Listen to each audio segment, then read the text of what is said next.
Communiqué du gouvernement de la République du Burundi relatif au coronavirus. Depuis l'annonce de l'existence de 2 cas de coronavirus au Burundi, des rumeurs de nature à semer la peur panique et à déstabiliser les citoyens burundais vont jusqu'à dire que bientôt le gouvernement de la République du Burundi va prendre des mesures extrêmes pouvant porter atteinte de manière drastique au bon fonctionnement de la vie normale des citoyens. Face à cette situation, le gouvernement de la République du Burundi demande aux Burundais et aux étrangers vivant au Burundi de rester calmes et sereins et surtout d'éviter de tomber dans les pièges des pêcheurs en eau trouble.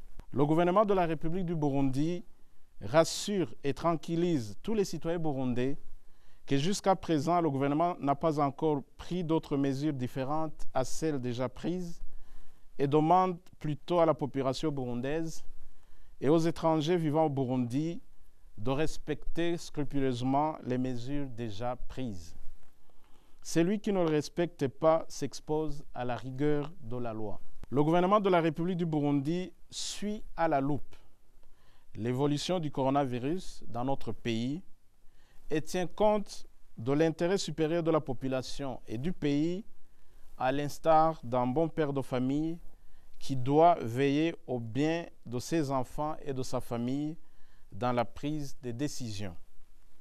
Sur le plan superficie, notre pays est petit, d'où les rumeurs sont faciles à propager. Le gouvernement de la République du Burundi demande aux Burundais d'être beaucoup plus vigilants, de se méfier des rumeurs et, le cas échéant, de dénoncer ce qui les propage et surtout celles qui circulent sur les réseaux sociaux. À cet effet, le gouvernement de la République du Burundi prendra toutes les mesures appropriées qui s'imposent pour protéger le Burundi et les Burundais.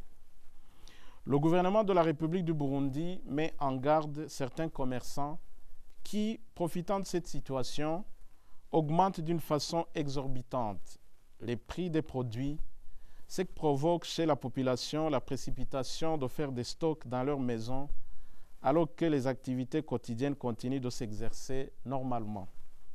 Le gouvernement de la République du Burundi profite de cette occasion pour demander aux différents ministères, surtout ceux en charge du commerce, de la sécurité publique et de la justice, à donner leur contribution dans la lutte contre cette mauvaise pratique.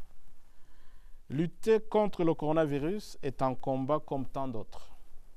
Comme de par le passé, les Burundais ont combattu le paludisme, le choléra, la dysenterie bacillaire et d'autres maladies, il en sera de même pour le coronavirus et les Burundais vont gagner le combat.